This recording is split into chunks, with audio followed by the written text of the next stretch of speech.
नमस्कार विद्यार्थी मित्रांनो, मी सुशील सोनवणे आपले इकॉनॉमिक्स बाय सुशील सर या यूट्यूब चॅनलमध्ये स्वागत करतो। बघा मित्रांनो, आपण कालच्या लेक्चरमध्ये दारिद्र्याविषयी 10 प्रश्न बघितलेली होती। आज त्याचाच पुढचा पार्ट आपल्याला बघायचा आहे, बरोबर। आज परत आपण दारिद्र्यावर 10 नवीन प्रश्न बघत आहोत, ठीक आहे। सो ज्यांनी आपल्या चॅनलला सबस्क्राइब केलं नसेल, सर्वात पहिले सबस्क्राइब करायचं आहे, चॅनलला शेअर करायचं आहे, लाईक आणि कमेंट करायला विसरायचं नाहीये। बघा मित्रांनो, आपण दारिद्र्याविषयी मागच्या लेक्चरमध्ये 10 क्वेश्चन्स बघितलेले होते आणि 10च्या 10 नवीन क्वेश्चन्स होते। असे क्वेश्चन तुम्ही या अगोदर कधी बघितलेले नव्हते, बरोबर। आज परत एकदा आपण काही नवीन प्रश्न घेऊन आलेलो आहोत आणि हे प्रश्न आज आपल्याला यांचं पूर्णपणे स्पष्टीकरण समजून घेणार आहोत, ठीक आहे। जाऊया मित्रांनो आपल्या प्रश्नांकडे। बघा मित्रांनो, त्या अगोदर सर्वांनी पहिले जेवढे विद्यार्थी लाईव्ह आलेले आहे, प्रत्येक लाईव्ह आलेल्या विद्यार्थ्याने काय करायचं आहे, आपला हा जो व्हिडिओ आहे हा इतर आपल्या मित्रांच्या व्हॉट्सॲप ग्रुपला किंवा इतर आपले MPSC रिलेटेड जेवढे ग्रुप्स असतील तेवढ्या ग्रुप्सला शेअर करायला विसरायचं नाही आहे मित्रांनो। जितकं जास्तीत जास्त तुम्ही शेअर करणार तेवढा चांगला रिस्पॉन्स आपल्या चॅनलला मिळणार आणि जेवढा रिस्पॉन्स चांगला मिळेल तेवढे चांगले व्हिडिओ मी तुमच्यासमोर घेऊन येऊ शकतो, ठीक आहे। चला जाऊया, आपण पुढच्या प्रश्नांकडे जाऊया। बघा, आपण 10 प्रश्नांपर्यंत पोहोचलेलो होतो मित्रांनो। बघा,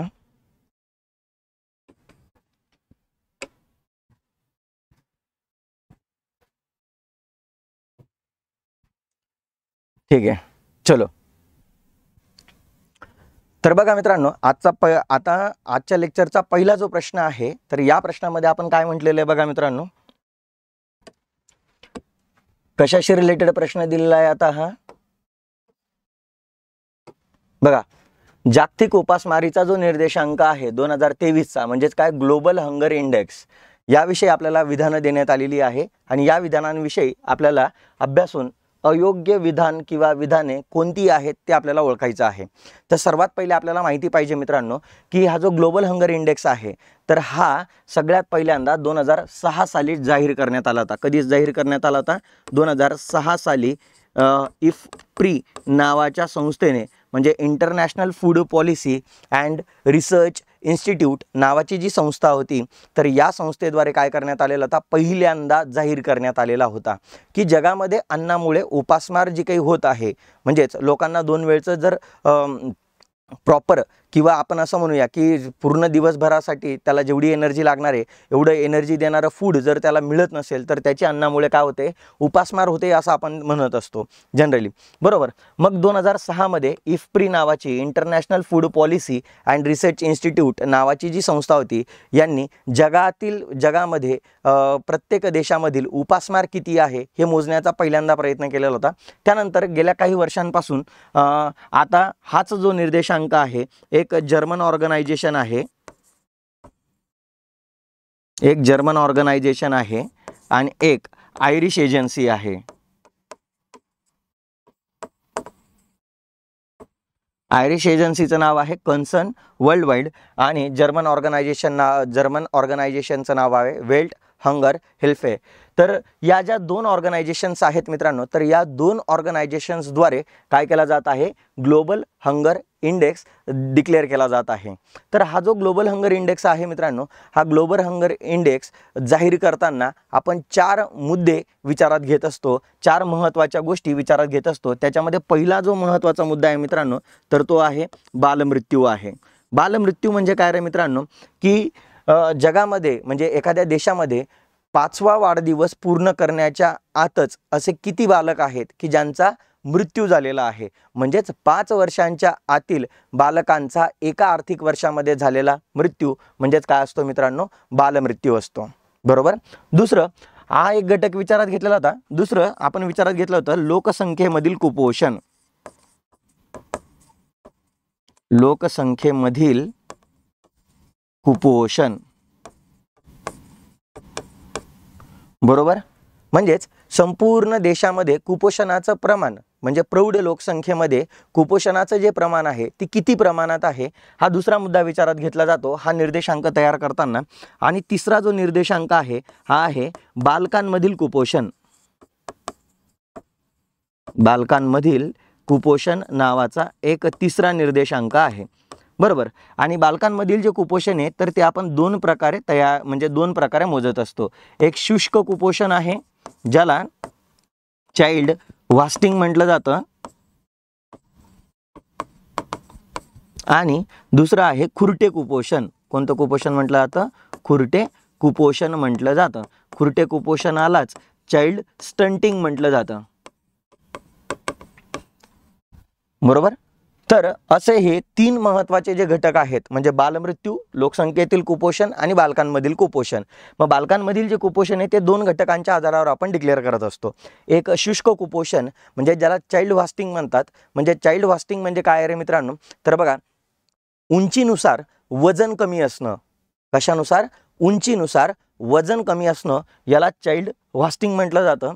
आणि वयानुसार उंची कमी असणं, वयानुसार उंची कमी असणं याला खुरटे कुपोषण म्हटलं जातं. आणि हे कुपोषण आपण कोणामधलं चेक करतोय? बालकांमधलं. म्हणजे 0 ते 5 वयोगट, 0 ते 5 वर्ष वयोगट, या वयोगटामधील जे बालक आहे की ज्यांचं उंचीनुसार वजन कमी आहे किंवा वयानुसार उंची कमी आहे, तर असे जे दोन कुपोषणाचे जे प्रमाण आहे तर या तीन घटकांच्या आधारावर प्रत्येक देशाला 0 ते 100 गुण देण्यात येतात. किती गुण देण्यात येतात? 0 ते 100 गुण देण्यात येतात. बरोबर. आणि यानुसार आता आपल्याला काय करायचं आहे? हे तर झालं बेसिक. बरोबर. या ग्लोबल हंगर इंडेक्स विषयीचं काय झालं? हे बेसिक झालं. आता आपल्याला काय करायचं आहे की हा इंडेक्स जो काही आहे हा दरवर्षी जाहीर केला जात असतो. आणि हा जो इंडेक्स आहे मित्रांनो, लक्षात ठेवायचं आहे, 16 ऑक्टोबर रोजी डिक्लेअर केला जातो की जो जागतिक अन्न दिन असतो. कोणता दिन असतो? जागतिक अन्न दिन असतो. कोणता दिन असतो? जागतिक अन्न दिन असतो. त्याच दिवशी ग्लोबल हंगर इंडेक्स काय केला जात असतो? जाहीर केला जात असतो. मग बघा मित्रांनो, मग या निर्देशांक जो 2023ला जाहीर केलेला आहे तर या निर्देशांकानुसार आता आपल्याला काय बघायचं आहे की जे करंट अफेअर विचारलेलं होतं तर ते करंट अफेअर आपल्याला बघायचं आहे. तर बघा, या निर्देशांकामध्ये 125 देशांच्या यादीमध्ये भारताला 111वे स्थान मिळालेलं आहे. त्यानंतर हे विधान अगदी करेक्ट आहे मित्रांनो. त्यानंतर कारण की भारत आता जो 2023चा होता तो 125 देशांचा मोजण्यात आला आणि त्यामध्ये भारताचा क्रमांक कितवा होता? 111वा क्रमांक होता. या निर्देशांकानुसार भारताला 28.7 गुण प्राप्त झालेले होते. किती गुण प्राप्त झाले? ते 28.7 गुण प्राप्त झालेले होते. आणि तुम्हाला माहिती आहे मित्रांनो की हे तर झालं बेसिक, आणि याच्यानुसार आणखी मी तुम्हाला काय बोललो होतो की हे जे गुण दिले जातात मित्रांनो, 0 ते 100 गुण दिले जातात. या गुणांनुसार काय केलं जात असतं? देशांचं वर्गीकरण 5 गटांमध्ये केलं जात असतं. एक पहिला जो गट आहे मित्रांनो त्याला म्हटलं जातं कमी उपासमार. काय म्हटलं जातं? कमी उपासमार, की ज्याच्यामध्ये 0 ते 9.9 गुण असतात. त्यानंतर कमी उपासमार झालं की त्यानंतर येतं मध्यम उपासमार, की ज्याच्यामध्ये 10 ते 19.9 एवढे गुण दिले जातात. त्याच्यानंतर असतं गंभीर उपासमार, तर याच्यामध्ये आहे 20 ते 34.9 आहे. आणि त्याच्यानंतर येतं कमी उपासमार, मध्यम उपासमार, गंभीर उपासमार. त्याच्यानंतर येतं धोक्याची सूचना, की ज्याच्यामध्ये 35 ते 49.9 एवढे गुण देण्यात येतात. आणि शेवटची असते अत्यंत भयावह परिस्थिती, आणि या परिस्थितीमध्ये 50 पेक्षा जास्त गुण दिले जातात. बरोबर. मग आता बघा मित्रांनो की जर देशांचं वर्गीकरण या 5 गटांमध्ये केलं जातं आणि भारताचे गुण जर 28.7 असेल तर भारत कोणत्या गटामध्ये येणार आहे? गंभीर उपासमार या गटामध्ये येणार आहे. भारत कोणत्या गटात येणार आहे? गंभीर उपासमार या गटामध्ये येणार आहे. परंतु इथं बघा की असून 28.7 गुण प्राप्त करून भारत मध्यम उपासमार या गटामध्ये देण्यात आलेला आहे. इथं हे स्टेटमेंट काय होऊन जातं मित्रांनो? रॉंग होतं. कारण की 28.7 गुण जर भारताला असेल तर भारत गंभीर उपासमार या गटामध्ये यायला पाहिजे, आणि इथं मध्यम उपासमार दिलेला आहे, म्हणून दुसरं विधान काय झालेलं आहे? चुकीचं झालेलं आहे. बरोबर. तिसऱ्या विधानाकडे जाऊया की या यादीमध्ये शेवटचे स्थान आफ्रिकन प्रजासत्ताक या देशाला देण्यात आलेले आहे. बरोबर. म्हणजेच हे तिसरं विधान सुद्धा काय देण्यात आलेलं आहे? करेक्ट देण्यात आलेलं आहे. कारण की इथं आपल्याला काय विचारलेलं आहे? अयोग्य विधान विचारलेलं आहे. आणि अयोग्य विधानांमध्ये पर्यायांकडे बघा मित्रांनो की या 3 विधानांपैकी एकच विधान काय आहे मित्रांनो? अयोग्य आहे. कोणतं विधान अयोग्य आहे? एकच विधान अयोग्य आहे, कारण की इथं अ पण दिसतोय, ब पण दिसतोय, क पण दिसतोय, याचा अर्थ एकच विधान अयोग्य आहे. मग ए जर करेक्ट आहे, बी जर रॉंग आहे, तर रॉंग विधान आपल्याला मिळालेलं आहे, म्हणजे ऑप्शन नंबर किती येणार आहे? 2 येणार आहे. ठीक आहे, समजलेलं आहे मित्रांनो. मग या निर्देशांकाविषयी काही महत्त्वाच्या गोष्टी आपल्याला माहिती पाहिजे, की जो 2023चा जो निर्देशांक मोजण्यात आलेला आहे, की त्याच्यामध्ये पाकिस्तान 102व्या क्रमांकावर आहे, बांगलादेश 81, नेपाळ 69व्या आणि श्रीलंका 60व्या क्रमांकावर आहे. याचा अर्थ असं म्हटलं गेलेला आहे मित्रांनो, की आपल्या आजूबाजूच्या देशांपेक्षा भारताची उपासमारीची जी परिस्थिती आहे तर ती फारच खालावलेली आहे. बरोबर. पुढे बघा, पहिल्या 20 देशांना प्रथम क्रमांक देण्यात आलेले आहे. किती देश? पहिले 20 देश, कारण की त्या देशांमध्ये गुण 5 पेक्षाही कमी आहेत. बरोबर, 5 पेक्षाही कमी असल्याने आणि फार त्यांच्यामध्ये कमी डिफरन्स असल्याने त्या पहिल्या 20 देशांना एक क्रमांक देण्यात आलेला आहे.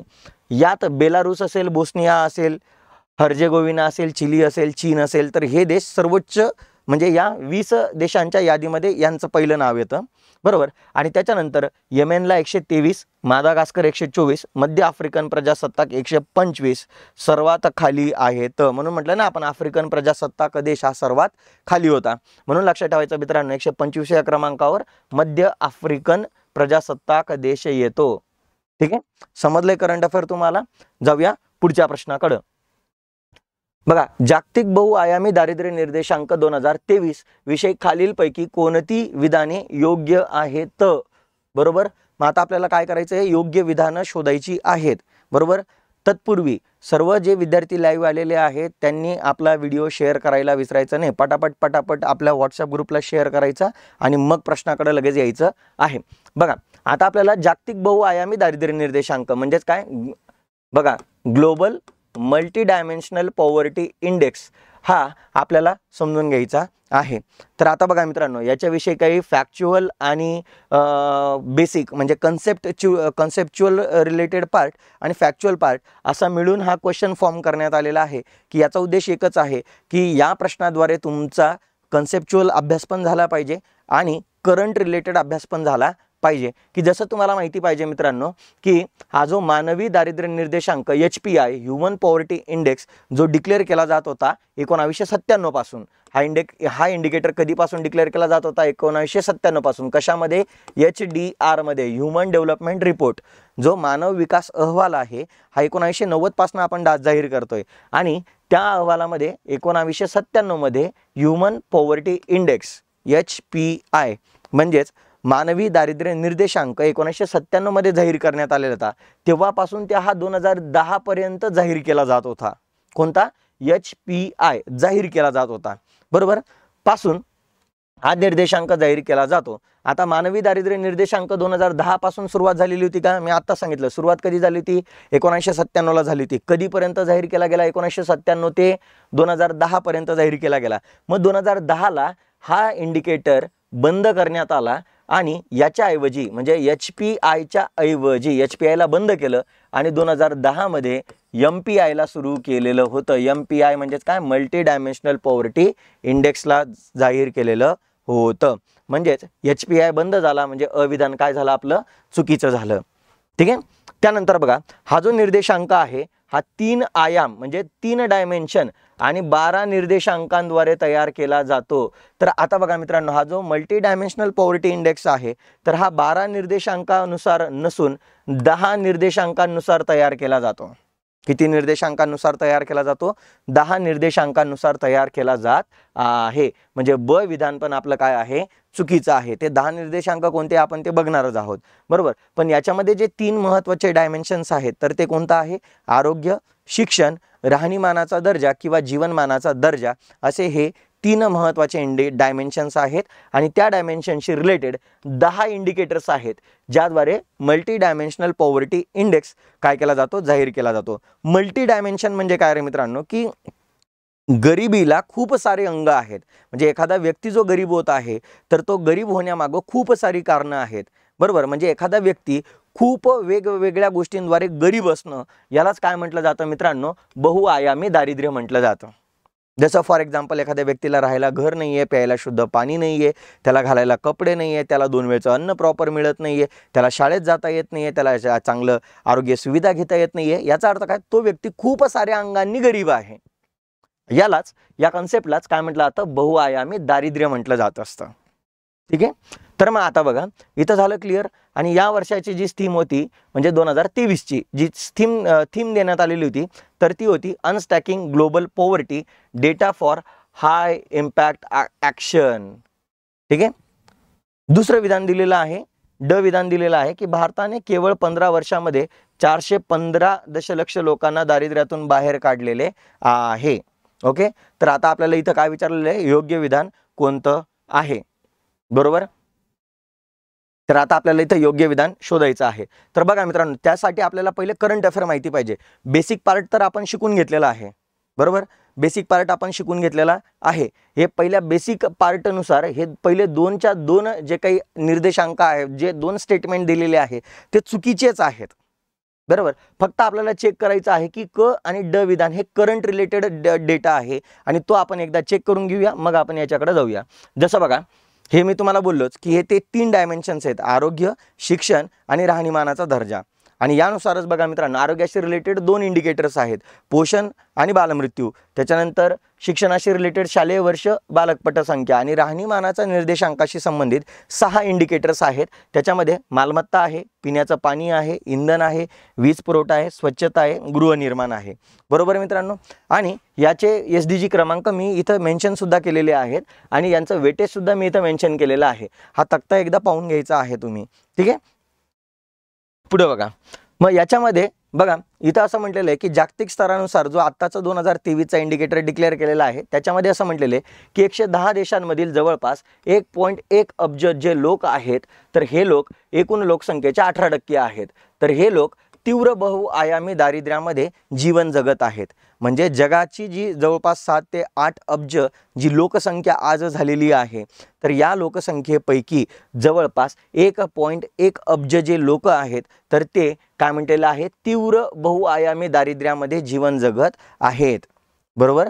त्यानंतर MPI गरीब लोकांपैकी निम्मे म्हणजेच आता हे जे 1.1 अब्ज जे लोक आहेत यांच्यापैकी निम्मे म्हणजे यांच्या जवळपास बघा ना किती म्हटलेले 566 दशलक्ष जे लोक आहेत.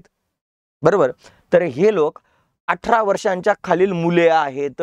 याचा अर्थ काय की जगामध्ये 1.1 अब्ज लोक गरीब, तीव्र बहुआयामी गरीब आहेत, खूप प्रचंड गरीब आहेत ते. बरोबर. आणि त्याच्यापैकी निम्मी लोकसंख्या ही 18 वर्षांच्या खालील आहे. म्हणजे कोण आहेत ते, मुलं आहेत. बरोबर. पुढे बघा, मग भारताच्या बाबत काय कंडिशन आहे तर बघा, जागतिक बहुआयामी दारिद्र्य निर्देशांक 2023 नुसार भारताने केवळ 15 वर्षामध्ये 415 दशलक्ष लोकांना दारिद्र्यातनं बाहेर काढलेलं आहे. म्हणजे विचार करा मित्रांनो, 15 वर्षांमध्ये आपण फक्त 415 दशलक्ष लोकांना दारिद्र्यातनं बाहेर काढू शकलेलो आहोत. त्यानंतर भारतात अजूनही 230 दशलक्षांपेक्षा जास्त लोक गरीब आहेत. म्हणजे भारतामध्ये आपण 415 दशलक्ष लोकांना दारिद्र्यातनं बाहेर तर काढलं, परंतु त्यापैकी अजून 230 लोक हे अजूनही गरीबच आहेत. त्यानंतर पुढे बघा, 2005-6 ते 2019 ते 21 बरोबर दरम्यान सुमारे 415 दशलक्ष लोक दारिद्र्यातून बाहेर आलेले आहेत. त्यानंतर भारतातील गरिबीचं जे प्रमाण 2005-6 मधील बघा, 2005-6 मध्ये भारताचं दारिद्र्याचं प्रमाण किती होतं, 55.1% होतं. याचा अर्थ 2005-6 मध्ये भारत देश हा तीव्र बहुआयामी गरीब होता. कोणता गरीब होता? भारत देश तीव्र बहुआयामी गरीब देश होता. बरोबर. आणि आज सध्या 19 आणि 21 या निर्देशांकानुसार म्हणजे 2019-21 या सलग 3 वर्षांचा एकत्रितरित्या मोजलेला होता, कारण की कोरोना काळामध्ये हा निर्देशांक जाहीर करण्यात आलेला नव्हता, त्यामुळे एकत्रितरित्या जाहीर केलेला आहे. आणि यामध्ये आज 55 वरनं आपण 16.4% गरिबीचं प्रमाण काय केलेलं आहे, घटलेले आहे. म्हणजेच आज आपण बघा मित्रांनो 16.4% म्हणजे भारतामध्ये एकूण 16.4% लोक कशामध्ये आहेत, गरिबीमध्ये आहेत. तर एक गोष्ट लक्षात ठेवायची मित्रांनो, मी इथं तुम्हाला सांगायचं विसरलेलो आहे की या निर्देशांकांवरनं काय केलं जात असतं मित्रांनो, की जे देश आहेत त्यांची टक्केवारी काढली जात असते आणि त्या टक्केवारीनुसार काय केलं जात असतं बघा मित्रांनो, देशांचं वर्गीकरण 3 गटांमध्ये केलं जात असतं. जसा पहिला जो गट आहे त्याला असुरक्षित गट म्हणतात. कोणता गट म्हणतात? असुरक्षित गट म्हणतात. की याच्यामध्ये दारिद्र्याचं जे प्रमाण असतं तर ते 20 ते 33.33% असतं. म्हणजेच काय, दारिद्र्याचं प्रमाण किती असतं? 20 ते 33.33% असतं. आणि या गटाला काय म्हटलं जातं? असुरक्षित गट म्हटलं जातं. बरोबर. त्यानंतर असतो बहुआयामी गरीब गट. बहुआयामी गरीब गट याच्यामध्ये 33.33% ते 50% दारिद्र्याचं प्रमाण असतं. किती टक्के असतं? 50% दारिद्र्याचं प्रमाण असतं. आणि जो तीव्र बहुआयामी जो गरीब गट असतो, तीव्र बहुआयामी जो गरीब गट असतो त्याचा पर्सेंटेज 50%पेक्षा कसं असेल मित्रांनो? जास्त असेल. बरोबर. हे 3 गट तयार केले जात असतात दारिद्र्याच्या प्रमाणानुसार. ठीक आहे, डिप्रिवेशन रेटनुसार. म्हणजेच तो एखादा व्यक्ती किती गरीब आहे, बरोबर, याच्या रेटनुसार आपण जागतिक देशांचं या 3 गटांमध्ये वर्गीकरण करत असतो.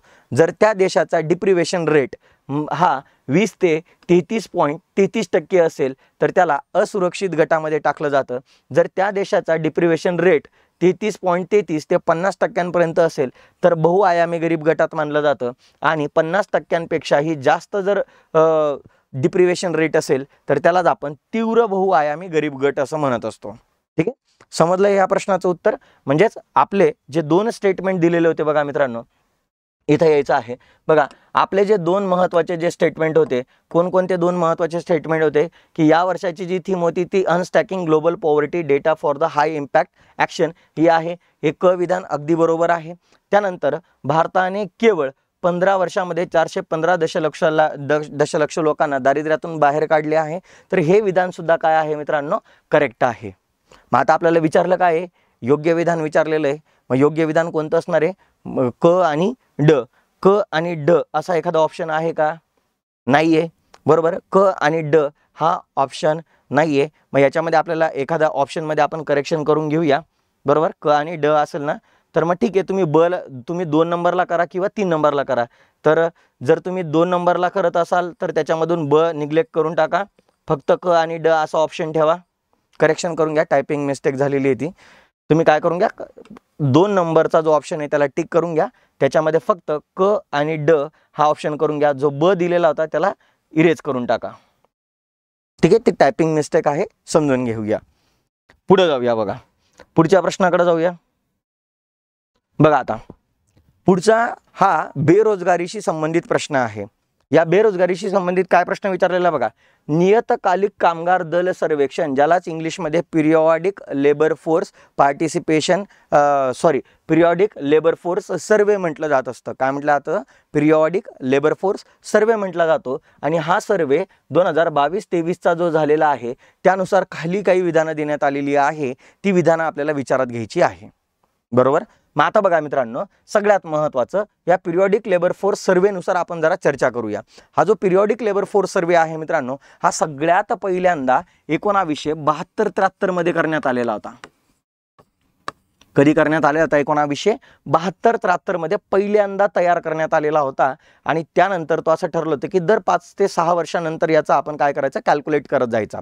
आता लेटेस्टचा जो सर्वे आलेला होता हा 2000, आता बघा, आता रिसेंटचे काही सर्वे सांगतो. असाच सर्वे 2011-12ला आला. 11-12 नंतर हा जो सर्वे आला हा 2017-18ला हा सर्वे आला. बरोबर. आणि 2017-18ला हा जो सर्वे आलेला होता पिरियॉडिक लेबर फोर्स सर्वे, तेव्हा भारत सरकारने असं डिसाईड केलं की इथनं पुढं हा जो पिरियॉडिक लेबर फोर्स सर्वे आहे हा दर 5 ते 6 वर्षांनी जाहीर करण्याच्या ऐवजी आता तो आपण दरवर्षी जाहीर करायचा. कधी जाहीर करायचा? दरवर्षी जाहीर करायचा. बरोबर. म्हणून 17-18चा झाल्यानंतर डायरेक्ट कधी आला? 18-19चा आला. 18-19 नंतर 19-20चा आला. 19-20 नंतर 20-21चा आला. 21 नंतरचा 21-22 आला. 22 नंतर आला 22-23. बरोबर. असे निर्देशांक काय करण्यात आलेले मित्रांनो? जाहीर करण्यात आलेले आहेत. ओके. बरोबर. हा दरवर्षी आता जाहीर केला जात आहे। मग आपल्याला रिसेंटचा कोणता आलेला आहे? 22-23चा आलेला आहे। मग या 2022-23च्या पिरियॉडिक लेबर फोर्स सर्वेनुसार आपल्याला योग्य विधानं ओळखायची आहेत। कोणती विधानं ओळखायची आहेत? योग्य विधानं आपल्याला ओळखायची आहेत। ओके, मग जाऊया पहिल्या प्रश्नाकडे, म्हणजे पहिल्या स्टेटमेंटकडे। इथं असं म्हटलेलं आहे की नित्य प्रमुख व दुय्यम दर्जानुसार म्हणजे UPSS। आता UPSS मेथड काय माहिती आहे का मित्रांनो? तुम्ही शिकलेला आहात। तुम्ही जर आपण जर काय करतोय, संभाव्य प्रश्नांचे अनालिसिस करतोय, तर इथं तुम्हाला थोडंफार तरी जनरली तुम्ही वाचलेलं पाहिजे। जसं UPSS जी पद्धत आहे मित्रांनो, मी तुम्हाला बोललो होतो की ही दोन पद्धतींचं कॉम्बिनेशन आहे। पहिली जी पद्धत आहे तिला म्हटलं जातं UPS, बरोबर, युज्युअल प्रिन्सिपल स्टेटस, ज्याला नित्य प्रमुख दर्जा म्हटलं जातं। या नित्य प्रमुख दर्जामध्ये काय केलं जात असतं मित्रांनो, की या UPS मेथडमध्ये काय केलं जात असतं की वर्षभरामध्ये जे 365 दिवस असतात, बरोबर, या 365 दिवसांपैकी 183 दिवसांपेक्षाही जास्त दिवस तुम्ही कुठलीही एक प्रमुख आर्थिक कृती करणं गरजेचं आहे।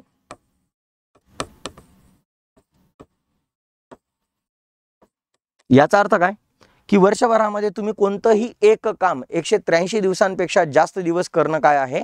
आवश्यक आहे। जर तुम्ही वर्षभरामध्ये कुठलंही एक काम, एक प्रमुख तुमची जी काही आर्थिक कृती आहे ती जर तुम्ही 183 दिवसांपेक्षा जास्त दिवस करत असाल, तर तुम्हाला UPS पद्धतीनुसार काय मानलं जाणार? रोजगारावर मानलं जाणार आहे। आणि त्यानंतर पुढची त्याच्यामध्ये जी पद्धत ऍड केलेली आहे तिला म्हटलं जातं सबसायडरी स्टेटस। काय म्हटलं आता त्याला? सबसायडरी स्टेटस म्हटलं जातं। मग सबसायडरी स्टेटस म्हणजे काय की आता हीच प्रमुख आर्थिक कृती तुम्ही करत असताना, म्हणजेच वर्षभरामध्ये एक प्रमुख आर्थिक कृती करत असताना जर तुम्ही दुसरी एखादी आर्थिक कृती, बघा, दुसरी आर्थिक कृती म्हणजे प्राथमिक जे काम आहे ते करता करता जर तुम्ही दुसरं एखादं काम हे 30 दिवसांपेक्षा जास्त दिवस केलेलं असेल,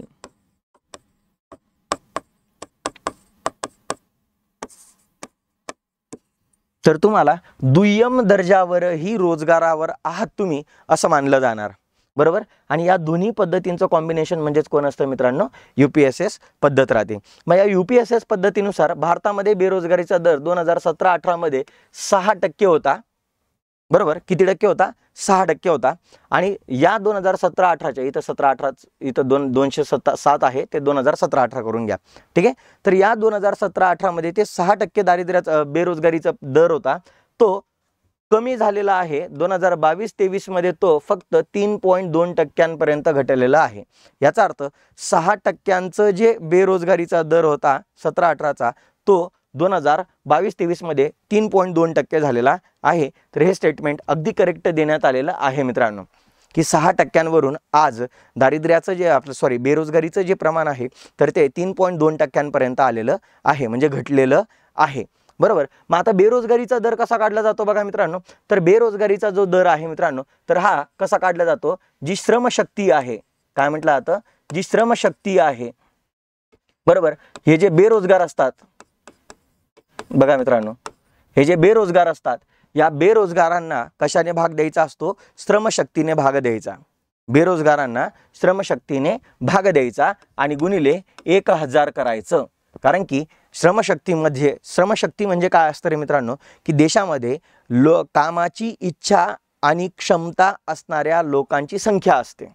काय म्हटलं मी? देशभरामध्ये कामाची इच्छा आणि क्षमता असणाऱ्या लोकांची संख्या असते।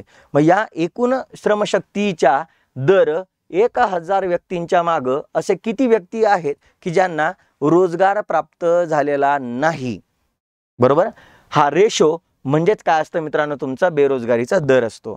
आणि हा बेरोजगारीचा दर 6%वरनं UPSS पद्धतीनुसार 3.2% घटलेला आहे। हे पहिलं स्टेटमेंट करेक्ट दिलेलं आहे। आता दुसऱ्या स्टेटमेंटकडे जाऊया, बी स्टेटमेंटकडे। भारतात चालू साप्ताहिक दर्जानुसार म्हणजे करंट वीकली स्टेटसनुसार, बरोबर, बघा आता करंट वीकली स्टेटस विचारलेले म्हणजे चालू साप्ताहिक दर्जा। मग साप्ताहिक दर्जामध्ये काय केलं जातं मित्रांनो, की तुम्हाला आठवड्यामध्ये म्हणजे मागील आठवड्यामध्ये कोणत्याही एका दिवशी, बघा, कोणत्याही एका दिवशी एका डेला 1 तास काम मिळालेलं पाहिजे. जर सर्वेक्षण करणारा अधिकारी तुमच्या घरी आला आणि त्याने जर तुम्हाला प्रश्न केला की दादा मागच्या आठवड्यामध्ये तुला कोणत्याही एका दिवशी 1 तास तरी काम मिळालेलं होतं का, जर तुम्ही उत्तर दिलं यस, तर तुम्ही करंट विकली स्टेटसनुसार रोजगारावर आहात असं मानलं जाणार आहे. बरोबर. आणि या पद्धतीनुसार असं म्हटलेलं आहे की जो बेरोजगारीचा दर 2017-18 मध्ये 8.7% होता. कोणत्या पद्धतीनुसार? करंट विकली स्टेटस या पद्धतीनुसार बेरोजगारीचा दर 8.7% होता. हा 22-23 मध्ये कमी होऊन 5.1% झालेला आहे. किती टक्के झालेला आहे? 5.1% झालेला आहे. हा सुद्धा कमी झालेला आहे. म्हणजे हे दुसरं विधान देखील काय देण्यात आलेलं आहे? करेक्ट देण्यात आलेलं आहे. मग इथं तुम्हाला करंट विकली स्टेटस ही पद्धत समजली का, की आठवड्यामध्ये कोणत्याही एका दिवशी 1 तास काम करणं गरजेचं आहे. आणि बेरोजगारीशी संबंधित आणखी एक पद्धत आहे मित्रांनो, तिला CDS पद्धत म्हणतात. कोणती पद्धत म्हणतात तिला? CDS पद्धत म्हणतात. CDS पद्धत म्हणजे काय? Current daily status. काय म्हटलं जातं? Current daily status, CDS, current daily status म्हटलं जातं. मग आता साधी गोष्ट आहे मित्रांनो, इथं डेली स्टेटस आहे, याचा अर्थ इथं आठवड्यामध्ये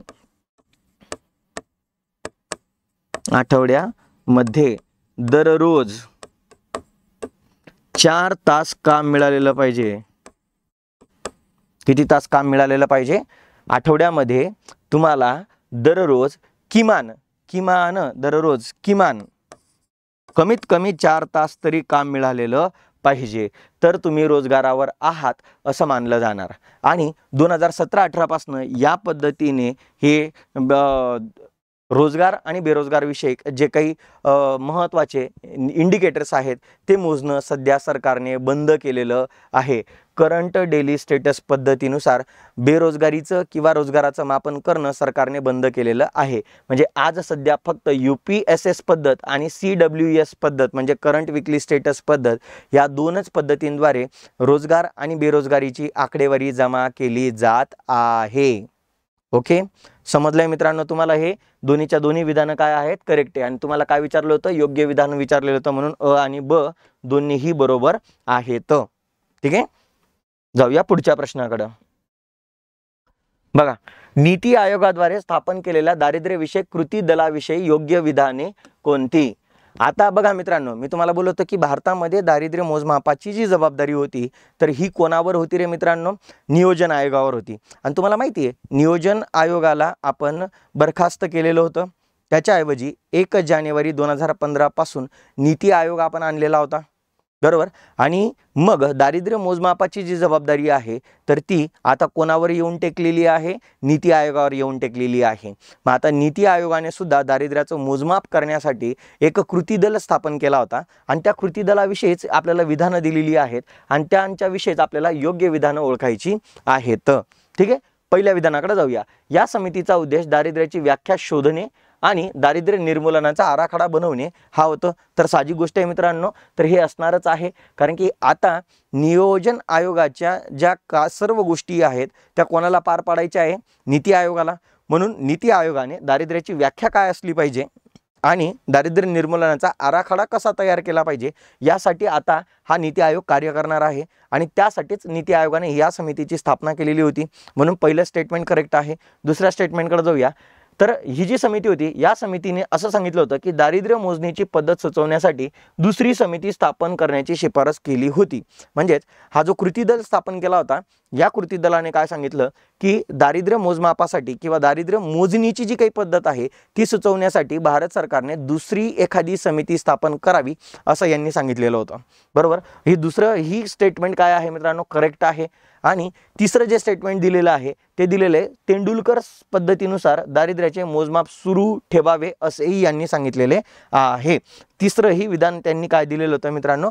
करेक्ट दिलेलं आहे. आता तुम्हाला माहिती आहे मित्रांनो, हा जो कार्यदल आहे हा 2015 मध्ये स्थापन केलेला होता आणि याचे जे अध्यक्ष होते, तत्कालीन नीती आयोगाचे जे उपाध्यक्ष होते, बघा, तत्कालीन नीती आयोगाचे उपाध्यक्ष कोण होते रे मित्रांनो? अरविंद पनगडिया.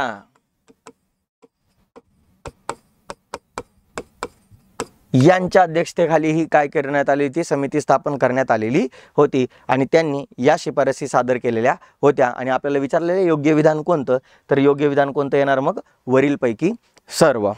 ठीक आहे. चला मित्रांनो, आपलं हे जे लाईव्ह लेक्चर आहे ते शेअर करताय ना तुम्ही, शेअर केलं नसेल तर पटकन शेअर करून घ्या. मग आपण पुढच्या प्रश्नाकडे जाऊया. बघा मित्रांनो, पुढचा जो प्रश्न देण्यात आलेला आहे हा श्रीरंगराजन समिती 2011-12 नुसार देण्यात आलेला आहे. म्हणजेच दारिद्र्य विषयक 2011-12 मध्ये एक श्रीरंगराजन यांच्या अध्यक्षतेखाली एक कमिटी फॉर्म करण्यात आलेली होती. आणि या कमिटीने काय सांगितलेलं होतं बघा, की 5 व्यक्ती असणाऱ्या कुटुंबांसाठी मासिक जो उपभोग खर्च आहे हा ग्रामीण भागात डॅश रुपये तर शहरी भागामध्ये डॅश रुपये निश्चित करण्यात आलेला होता. आता नीट समजून घ्या मित्रांनो, इथं बरेच जणांनी आकडेवारी पाठ केलेली असते, त्यामुळे ते पटकन 972 आणि 1407 याला टिक करून मोकळे होऊन जातात. बरोबर. परंतु इथं प्रश्न वाचण्यामध्ये गडबड करायची नाही. प्रश्न वाचताना चुकलं की 1,01% तुमचं उत्तर चुकणारच आहे. आता बघा, फॉर्म मध्ये येऊन जेवढ्या विद्यार्थ्यांनी या प्रश्नाचं उत्तर पर्याय क्रमांक 4 टिक केलेलं आहे त्या सगळ्यांचं उत्तर चुकलेलं आहे. त्या सगळ्यांचं उत्तर काय म्हणतोय मी, चुकलेलं आहे. असं मी का म्हणतोय मित्रांनो, कारण की इथं लक्षात घ्या, 11-12 मध्ये 5 व्यक्ती असणाऱ्या कुटुंबासाठी यांनी हे विचारलेलं होतं, एका व्यक्तीचं विचारलेलं नव्हतं. आणि आपण जी आकडेवारी पाठ केलेली 972 रुपये 1407 रुपये, 972 रुपये ग्रामीण भागासाठी. बघा मित्रांनो, 972 हे ग्रामीण भागासाठी एका व्यक्तीचा उपभोग खर्च होता आणि शहरी भागासाठी एका व्यक्तीचा जो महिन्याचा जो उपभोग होता हा 1407 रुपये होता. हा एका व्यक्तीचा खर्च दिलेला आहे मित्रांनो. हा 972 आणि 1407 हा एका व्यक्तीचा एका महिन्याचा खर्च दिलेला आहे. पण तुम्हाला इथं एका व्यक्तीचा खर्च विचारला का, नाही. इथं किती व्यक्तींचा खर्च विचारलेला आहे, 5 व्यक्ती असणाऱ्या कुटुंबाचा खर्च देण्यात आलेला आहे. मग साहजिक सिंपल गोष्ट आहे मित्रांनो, जर तुम्हाला एका व्यक्तीचा खर्च माहिती आहे आणि जर तुम्हाला 5 व्यक्तींचा खर्च विचारलेला असेल तर दोन्ही आकडेवारींना कितीने मल्टिप्लाय करायचं, 5ने मल्टिप्लाय करायचं. म्हणजे 972 तुमचं उत्तर काय असायला पाहिजे होतं, 972 गुणिले 5 हे ग्रामीण भागाचं आणि 1407 गुणिले 5 हे झालं तुमचं शहरी भागाचं. म्हणजे किती येणार, 5 दुने 10, हातच्याला 1, 5 5 7 35 ने 1 36, हातच्याला 3, 9 45 ने 3 48. हे झालं तुमचा ग्रामीण भागाचा 5 व्यक्ती असणाऱ्या कुटुंबांचा मासिक खर्च. आणि शहरी भागाचा खर्च किती बघा, 5 7 35, 14 5 70. म्हणजेच किती झालं रे मित्रांनो बघा, 4,860 रुपये आणि 7,035 रुपये हे तुमचं खरं उत्तर असलं पाहिजे. झालं क्लिअर. मग बघा मित्रांनो, अशी वाचण्यामध्ये जर गडबड झाली तर उत्तर येत असताना सुद्धा आपलं चुकू शकते. इथं लक्षात ठेवायचं, इथं हार्दिक पांड्या बनायचं नाही. मॅच जिंकायची असेल तर आपल्याला विराट कोहलीच बनावं लागेल मित्रांनो, हार्दिक पांड्या बनून चालणार नाही. तुम्हाला माहिती आहे, कारण की हार्दिक पांड्याच्या चुकांमुळेच त्याला ट्रोल करण्यात आलेलं होतं. आपल्याला पण ट्रोल व्हायचं का आपल्या नातेवाईकांद्वारे, ट्रोल व्हायचं नसेल तर आपल्यासाठी 1-1 मार्क महत्त्वाचा आहे. आणि 1-1 मार्क मिळवण्यासाठी 1-1 प्रश्न व्यवस्थित वाचणं आपल्यासाठी गरजेचं आहे. तरच आपलं विराट कोहलीसारखं कौतुक होणार आहे. समजलं मित्रांनो. पुढे बघूया. मग आता ही जी श्रीरंगराजन समिती हिच्याविषयी काही गोष्टी महत्त्वाच्या आपल्याला समजून घेऊया. बघा, ज्यांनी अभ्यास केला नसेल त्यांनी ही सिरीज करून देखील जरी एक्झामला सामोरे गेले तरी त्यांचा 90% अभ्यास आपण याच्यामध्ये कन्सिडर केलेला आहे. ठीक आहे. मग आता बघा, ही श्रीरंगराजन समिती 24 मे 2012 रोजी स्थापन केलेली होती आणि या समितीने आपला अहवाल भारत सरकारला 30 जून 2014 रोजी सादर केला. आता तुम्हाला माहिती आहे, सुरेश तेंडुलकर समितीने दारिद्र्याच्या टोपलीमध्ये अन्न, शिक्षण, आरोग्य हे 3 घटक टाकले होते. YK अलग आणि लकडावाला या समित्यांनी दारिद्र्य टोपलीमध्ये फक्त अन्न हा घटक टाकलेला होता. बरोबर. मग आता बघा मित्रांनो, तर या श्रीरंगराजन यांनी दारिद्र्याच्या टोपलीमध्ये अन्न घटकासोबतच म्हणजे 3 घटक यांनी समाविष्ट केले. पहिला घटक होता अन्न घटक, दुसरा होता 4 आवश्यक घटक आणि तिसरा सगळ्यात महत्त्वाचा येता इतर खर्च। या 3 गोष्टी त्यांनी दारिद्र्याच्या टोपलीमध्ये समाविष्ट केले। जसं अन्न घटकामध्ये त्यांनी काय काय समाविष्ट केलं होतं, तृणधान्य असेल, कडधान्य असेल, दुग्धजन्य पदार्थ असेल, मीठ असेल, मांस असेल, मासे असेल, अंडी असेल, तेल असेल, मीठ असेल, मसाले असतील, अशा सगळ्या गोष्टी, भाजी असेल, भाजीपाला असेल, फळं असतील, या सगळ्या गोष्टी त्यांनी अन्न घटकामध्ये समाविष्ट केल्या। या अन्न घटकासोबतच त्यांनी 4 घटक म्हणजे 4 आवश्यक घटकांवरील खर्च देखील समाविष्ट केलेला होता। मग 4 आवश्यक घटक कोणते होते? पहिलं होतं कपडे, शिक्षण, निवारा, वाहन खर्च। काय म्हटलेले? कपडे, शिक्षण, निवारा आणि वाहन खर्च। कपडे, शिक्षण, बघा, कपडे, शिक्षण, निवारा आणि वाहन खर्च हे 4 महत्त्वाचे आवश्यक घटक। आणि इतर खर्चांमध्ये त्यांनी मग आरोग्य, इंधन, चपला, तंबाखू, टिकाऊ वस्तू इत्यादी वस्तूंवरील त्यांनी खर्च विचारात घेतलेला होता। म्हणजे हे सर्व घटक त्यांनी दारिद्र्याच्या टोपलीमध्ये टाकलेले होते। मग आता ही दारिद्र्याची टोपली विकत घेण्यासाठी त्यांनी जो उपभोग खर्च निश्चित केलेला होता, तर तो किती केलेला होता आपण तो बघूया। त्या अगोदर त्यांनी निरपेक्ष दारिद्र्याच्या मोजमापासाठी कॅलरी मूल्याचा जो निकष होता त्याच्यामध्ये बदल केला। कारण की हा जो कॅलरी मूल्याचा जो निकष होता बघा मित्रांनो, निरपेक्ष निकष आपला अगोदर किती होता ग्रामीण भागासाठी? 2400 कॅलरीज प्रति व्यक्ती प्रतिदिन, आणि शहरी भागाचा किती होता? 2100 कॅलरीज प्रति व्यक्ती प्रतिदिन। परंतु हा जो निकष होता मित्रांनो, हा 1972-73 पासून चालत आलेला होता। आणि 72-73 ला अंग मेहनत जास्त असल्यामुळे कॅलरी मूल्याचा जो उपभोग होता हा जास्त ठेवण्यात आलेला होता।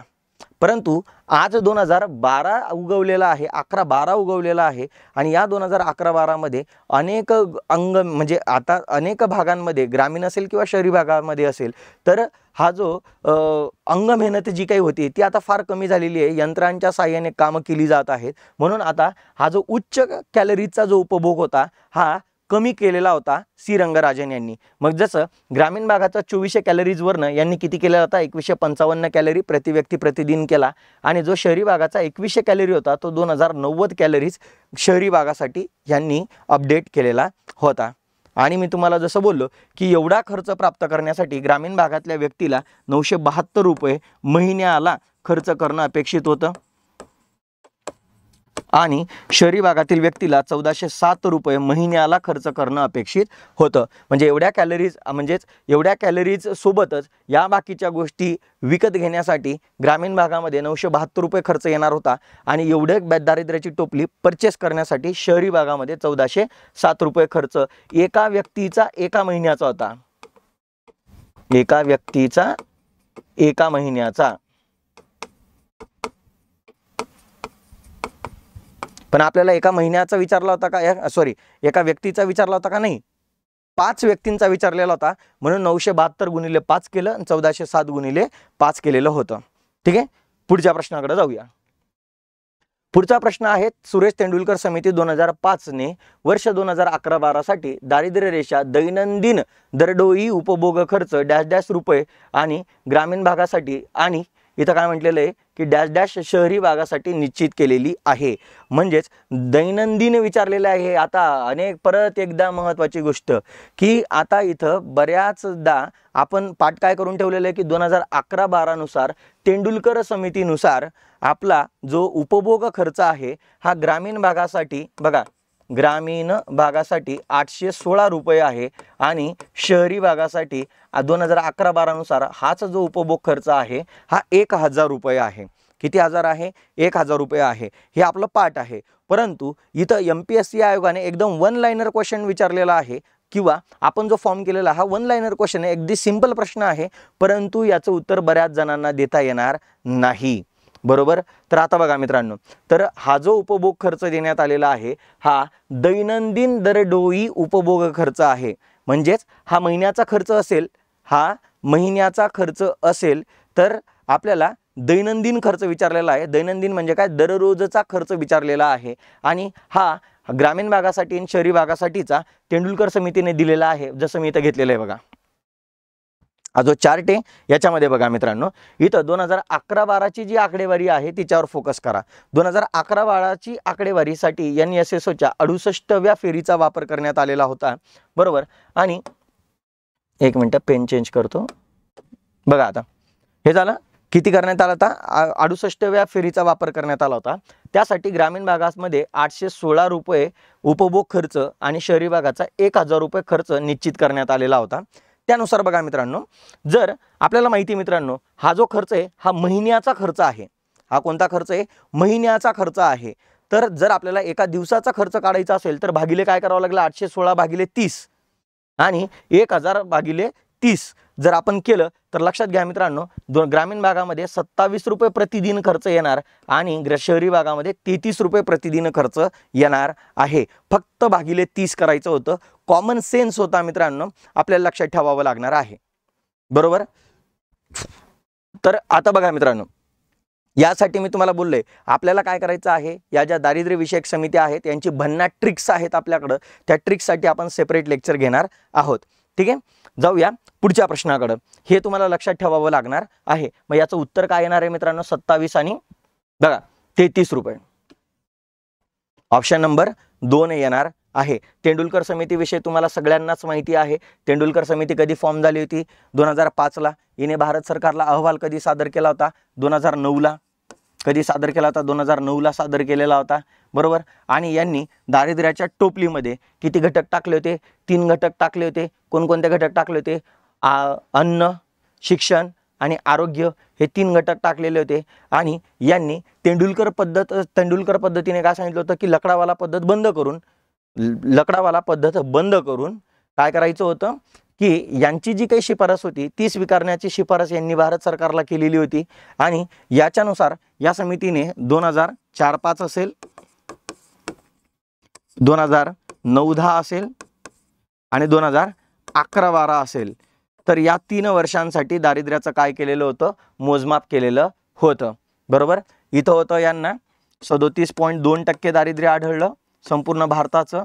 इथं होतं 29.8% दारिद्र्य आढळलं आणि इकडं 21.9% दारिद्र्य आढळलं. आता तुम्ही म्हणाल सर की तुमची एवढी आकडेवारी लक्षात कशी राहते?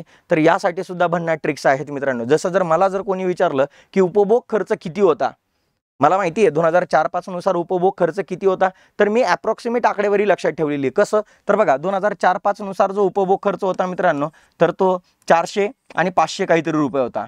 ग्रामीण भागाचा 400 काहीतरी रुपये होता आणि शहरी भागाचा 500 काहीतरी रुपये होता. मला एक्झॅक्ट फिगर माहिती नाही, पण मला अप्रॉक्सिमेट माहिती आहे की ग्रामीण भागाचा 400 काहीतरी रुपये उपभोग खर्च होता आणि शहरी भागाचा काहीतरी होता. त्यानंतर 2009-10 मध्ये इथं 600 आणि इथं 800 होता आणि इकडं 816 रुपये आणि इकडं 1000 रुपये उपभोग खर्च होता. बघा, ही झाली तेंडुलकरची संपूर्ण आकडेवारी. आहे का लक्षात? कशी लक्षात राहते यासाठी आपल्याकडे भन्नाट ट्रिक्स आहेत. त्या ट्रिक्स मी तुम्हाला नेक्स्ट लेक्चरमध्ये किंवा आपण एक यासाठी वेगळं सेशन घेऊया. त्या वेगळ्या सेशनमध्ये मी तुम्हाला या सर्व समित्यांच्या ट्रिक्स घेतल्यानंतर तुमचा म्हणजे आपल्या महाराष्ट्रातला असा एकही विद्यार्थी नसेल की त्या विद्यार्थ्याला सगळी दारिद्र्याची आकडेवारी पाठ असणार आहे. सगळी दारिद्र्याची आकडेवारी पाठ होऊन जाणार आहे तुमची. कशी ते आपण नेक्स्ट लेक्चरमध्ये आपण बघणार. ठीक आहे, पुढे जाऊया. तोपर्यंत पुढच्या प्रश्नाकडे जाऊया आपण.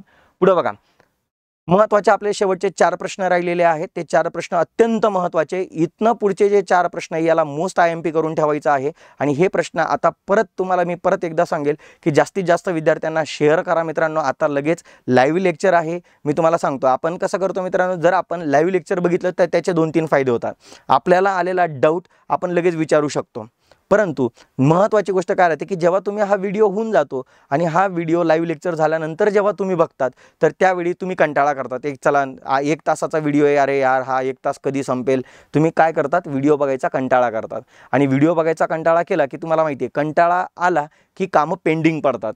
मग कालचा व्हिडिओ 1 तासाचा पेंडिंग पडलेला आहे, त्याच्या मागच्या दिवसाचा 1 वर्षाचा म्हणजे 1 तासाचा व्हिडिओ पेंडिंग पडलेला आहे. मग असे 2-3 व्हिडिओ जर पेंडिंग पडलात तर नंतर तुम्हाला ते पेंडिंग काम करायला आवडत नाही आणि तुम्ही टाळाटाळ करता आणि मार्क्स मिळत नाही. म्हणून म्हणतो लेक्चर लाईव्हच करायचं असतं. लाईव्ह लेक्चर केल्याने 2-3 फायदे होतात मित्रांनो की तुम्हाला आलेला डाऊट लगेच तुम्ही फॅकल्टीला विचारू शकतात. बरोबर.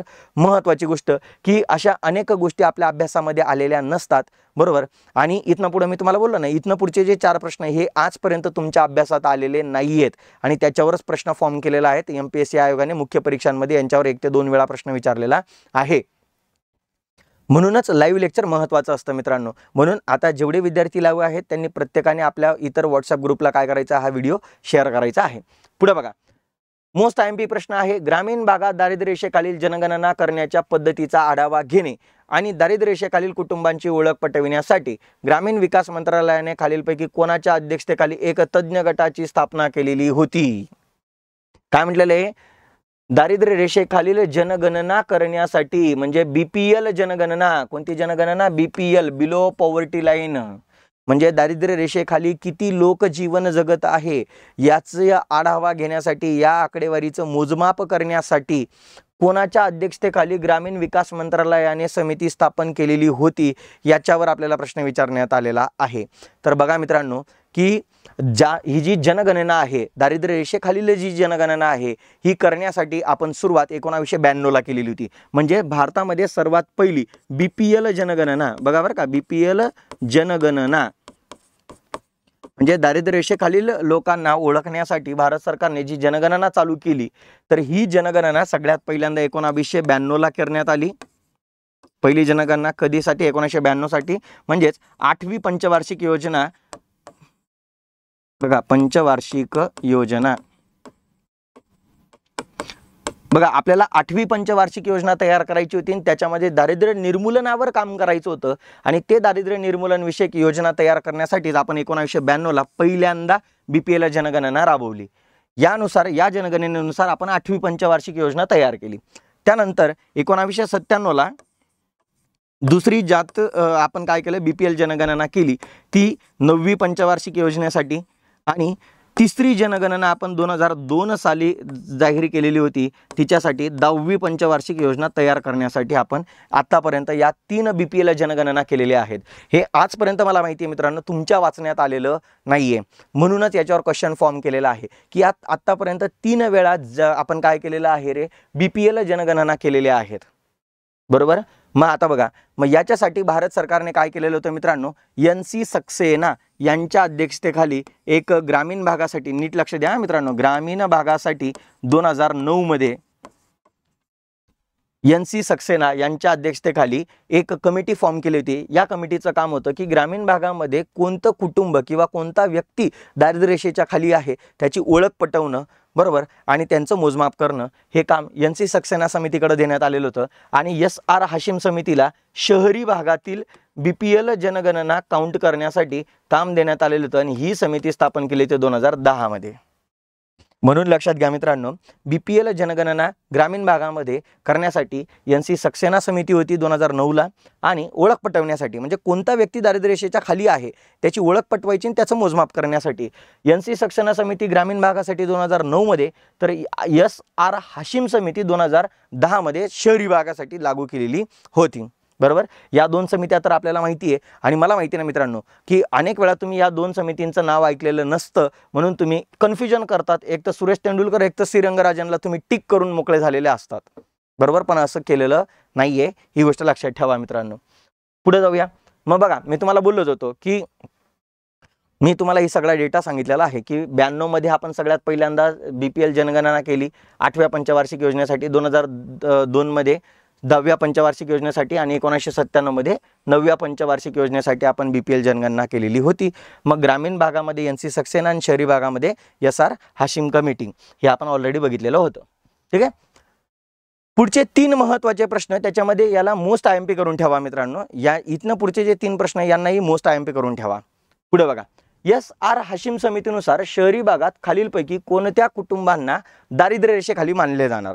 म्हणजे मी तुम्हाला बोललो आता की SR हाशिम कमिटीकडं कोणाचं दारिद्र्य म्हणजे BPL जनगणना करण्याचं काम होतं शहरी भागाचं, बरोबर. मग शहरी भागामध्ये कोणत्या कुटुंबाला दारिद्र्य रेषेखालील मानायचं, यासाठी त्यांनी 3 निकष दिलेले होते.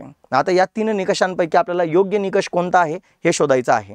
तर बघा, सामाजिक आणि व्यावसायिक वंचिततांचा सामना करत असलेल्या बेगर कुटुंबांना दारिद्र्य रेषेखालील मानायचं. तर यस मित्रांनो, ही या समितीची महत्त्वाची अट होती की जे सामाजिक आणि व्यावसायिक घटकांच्या आधारावर वंचित आहेत, बरोबर. म्हणजे ज्यांना व्यवसाय करता येत नाहीये, जे सामाजिक आधारावर काय आहेत, वंचित आहेत.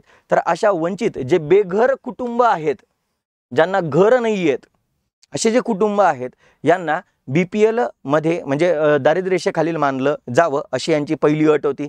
दुसरी अट काय होती की कुटुंबातील सर्व कमावते जे प्रौढ सदस्य आहे, कमवणारे, पण ते जर रोजंदारीवर काम करत असतील किंवा अनियमित वेतन असलेले कामगार असतील तर त्यांचा सुद्धा समावेश दारिद्र्य रेषेखाली केला जावा अशी यांची शिफारस होती. म्हणजे बी विधान पण आपलं करेक्ट आहे. आणि सी, एखाद्या कुटुंबाचा सदस्य मुलांसह जर भिकारी असेल, चिंध्या निवडणारा असेल, म्हणजे कापड गोळा करतात, काही जण प्लास्टिक गोळा करतात बघा, प्लास्टिकच्या बॉटल गोळा करणारे राहतात, ते असतील, किंवा घरगुती काम करणारा असेल, साफसफाई कामगार असेल, किंवा स्वच्छता कर्मचारी असेल, किंवा तो माळी असेल, तर अशा सर्वच सदस्यांचा समावेश दारिद्र्य रेषेखाली केला जावा असं या समितीची शिफारस होती. म्हणून याचं उत्तर येणार आहे वरील सर्व. ठीक आहे, हे लक्षात ठेवायचं आहे. ही समिती तुमच्या वाचण्यात आलेली नाहीये, म्हणून हिचं तुम्हाला तुमच्या नोट्समध्ये अपडेट करून ठेवायचं आहे. ठीक आहे, पुढे जाऊया. ते सांगितलंच मी तुम्हाला 13 मे 2010 रोजी ही कमिटी स्थापन केली होती. आणि या कमिटीचं काम काय होतं? दारिद्र्य रेषेखालील कुटुंबांची ओळख पटविण्यासाठी तपशीलवार पद्धतीची शिफारस करणे. म्हणजेच ओळख पटवण्यासाठी पद्धत काय असली पाहिजे हे यांना काय करायचं होतं? सुचवायचं होतं. या पद्धतीसाठी या समितीने काय सांगितलं की 3 टप्प्यांचा दृष्टिकोन असला पाहिजे. म्हणजे भारत सरकारने 3 टप्प्यांचा दृष्टिकोन विचारात घेऊनच यांचं काय केलं पाहिजे? मोजमाप केलं पाहिजे. पहिल्या टप्प्यामध्ये त्यांनी सांगितलं की स्वयंचलित बहिष्कार, म्हणजेच काय? ऑटोमॅटिक काय केलं पाहिजे? एक्सक्लूड केले पाहिजे. जो व्यक्ती दारिद्र्य रेषेच्या म्हणजे जो व्यक्तीची परिस्थिती चांगली आहे त्याला ऑटोमॅटिक आपण काय केलं पाहिजे? एक्सक्लूड केलं पाहिजे, काढून टाकलं पाहिजे. त्यानंतर स्वयंचलित समावेश. स्वयंचलित म्हणजे काय? Automatic inclusion. म्हणजे जो गरीब आहे त्याचं ऑटोमॅटिक काय झालं पाहिजे? समावेशन झालं पाहिजे. आणि स्कोरिंग निर्देशांक म्हणजे स्कोरिंग इंडिकेटर्स, म्हणजे काही इंडिकेटरचा वापर करून त्यांना स्कोर द्यायचा आणि त्या स्कोरनुसार ठरवायचं की तो गरीब आहे की नाही.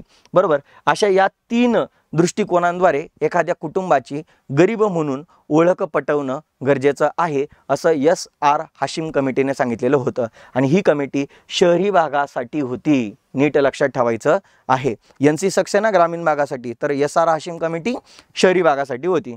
पुढे बघा, पुढची शिफारस की ज्या घरांमध्ये पुढचा सगळा याला पण IMP करून ठेवा मित्रांनो, याला पण मोस्ट IMP क्वेश्चन करून ठेवा की ज्या घरांमध्ये रेफ्रिजरेटर आहे, मोटरसायकल आहे 2 चाकी, लँडलाईन टेलिफोन आहे, किंवा वॉशिंग मशीन सारख्या म्हणजे वॉशिंग मशीन आहे, या 4 वस्तूंपैकी 3 वस्तू जर तुमच्या कुटुंबामध्ये असतील तर त्या कुटुंबाला गरीब मानले जाऊ नये.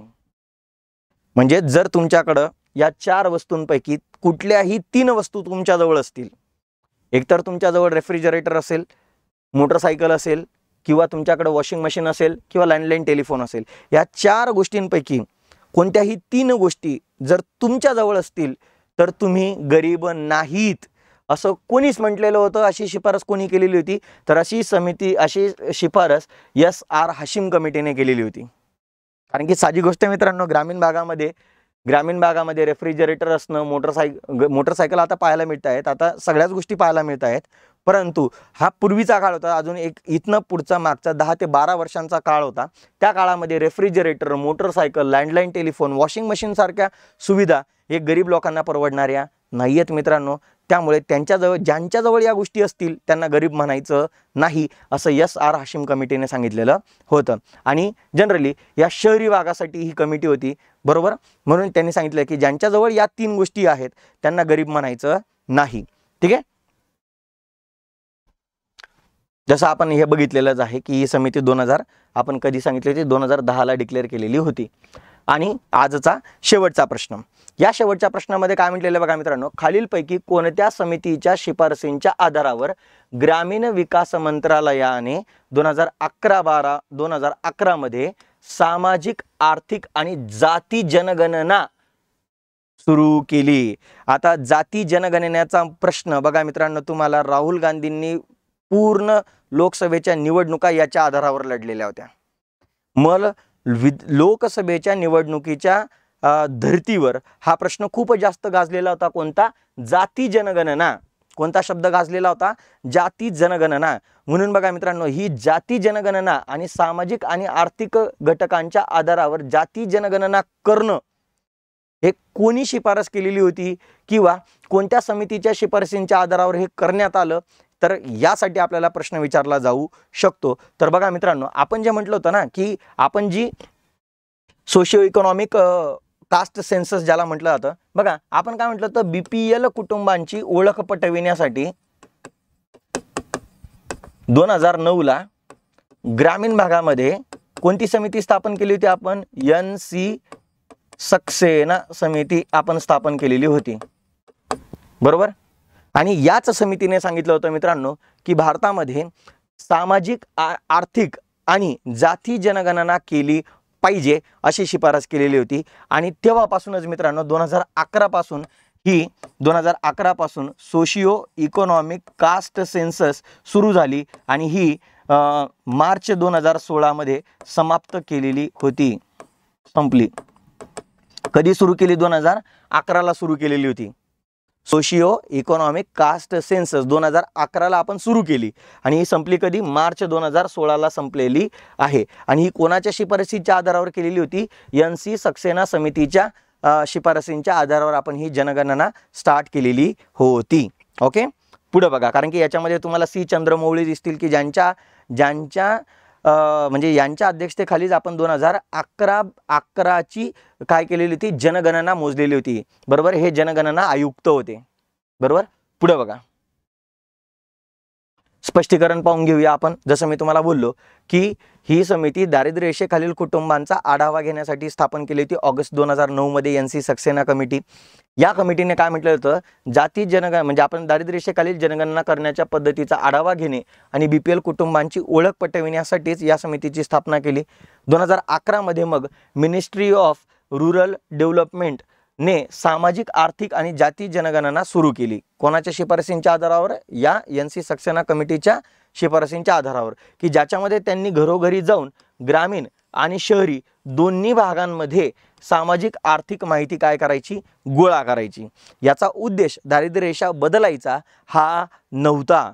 नीट लक्षात घ्या, या सेन्ससचा उपयोग दारिद्र्य रेषा बदलण्यासाठी केला जाणार नव्हता.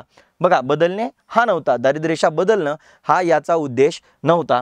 तर दारिद्र्य रेषेखालील कुटुंबांची माहिती गोळा करण्यासाठी सामाजिक आर्थिक स्थिती कशी आहे आणि लोकसंख्येच्या विविध जाती आणि विभागांच्या शैक्षणिक स्थितीबद्दल माहिती देणं आणि कुटुंबांना त्यांच्या सामाजिक आर्थिक स्थितीनुसार रँकिंग करण्यास सक्षम करण्यासाठीच काय करण्यात आलं होतं?